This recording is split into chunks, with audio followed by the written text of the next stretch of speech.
All right. Deep breath. Nothing scary will happen here, so relax and just listen to me. I'm going to ask easy questions and all will be okay. This will be easy, I promise.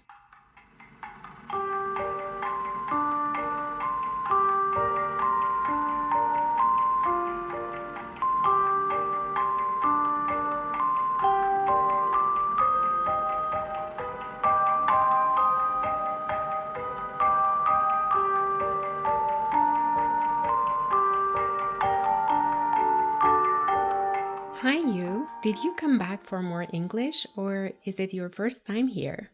Either way, welcome. I'm Paria, that English teacher based in Tokyo, and this is English Airs, the podcast that will give you effortless accuracy. In this episode, we are going to close the topic of major uses of will. We know that we use will to talk about regular future events and things that we believe will happen in the future. It's not for fixed plans or things that we know are going to happen because of something that we can see now. Here, the idea is the same, but we will look at a few new names. So basically, we are just going to get better at using what we already know. Easy, right? So, come with me. Today's episode is a story. The story of the time when two of your friends from another country visit you, and you take them to a restaurant. Where do you want to take them? Create a clear picture in your head. Aren't you excited to have them try the food from your country? Oh, but they can't read the menu. So you offer to help. What do you say? Give me your answer out loud if you can. That's right. You can say, I will explain, among many other possibilities. Why can we use will here? I'm sure you know because I already told you.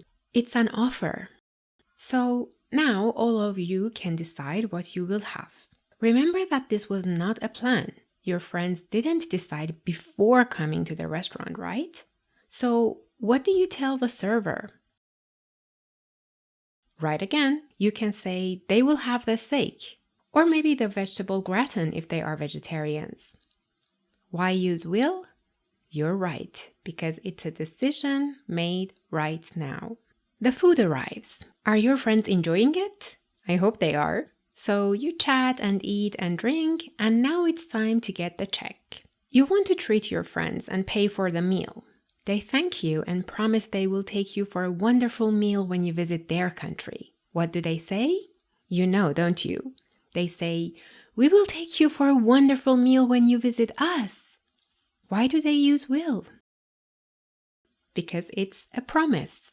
Let's think about our examples for a minute. I will explain. I will have the steak. We will take you for a meal. Aren't these future facts? Things that you believe will be true in the future? So, offers, decisions at the moment, and promises are just reasons for why you believe so. Simple, isn't it? Okay, before moving on to the next part, I would like to hear you give me a few examples. Have you offered to do something for anyone this week? What did you say? What promises have you made? Tell me, I'm listening.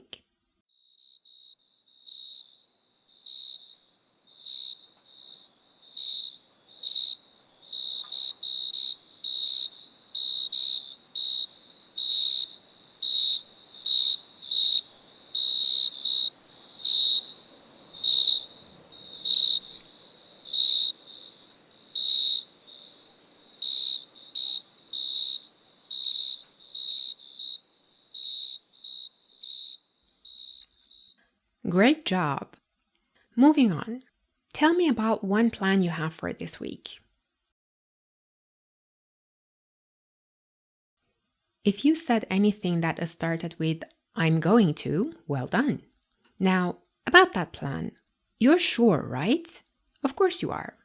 Well, what if you are not sure? Maybe it's not 100% fixed. Maybe it is 80% sure. Or maybe it's just an idea. How do you talk about those potential plans? Let's ask ourselves this question. If it is in the future and it is not a plan, what is it then? Did you say fact? Well done. Now, if this fact is not 100% certain, all we need to do is add some words that show that percentage. What words? See if you can spot them when I tell you about my plans for dinner. I haven't decided what to eat for dinner. I will probably make something myself. Maybe I will make some rice and chicken. Or perhaps I can grill some meat. I might just have a salad if I'm not hungry. I definitely will not eat out. I have lessons until late this evening. Did you notice the words? That's right. You can use words like probably or maybe, or you can use might instead of will. Using definitely shows you are really, really sure. Now you, tell me about some decisions you have not made yet. Weekend plans? Buying a birthday present for someone? What you want to wear tomorrow? Anything is okay. Go ahead. I'm listening.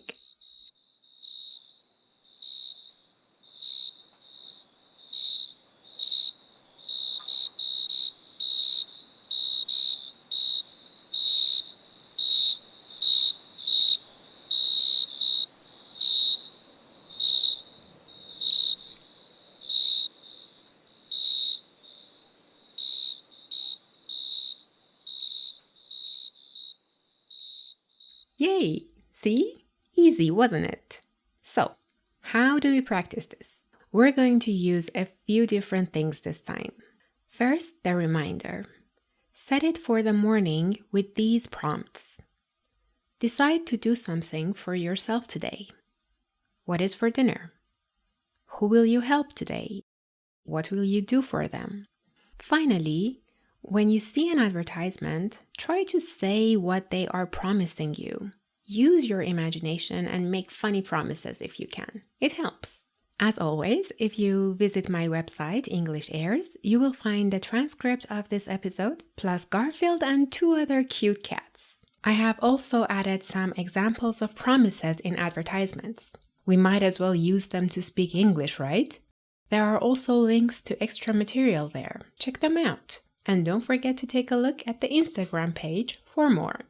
Okay, pat yourself on the back because we covered the most common, most important ways to talk about the future.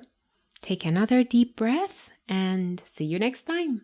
Until then, please let me know your opinions and questions in the comments on the website or wherever you get your podcasts. And as before, it would be really nice of you if you could introduce this podcast to your friends. You know that I wish to help as many people as I can with your help.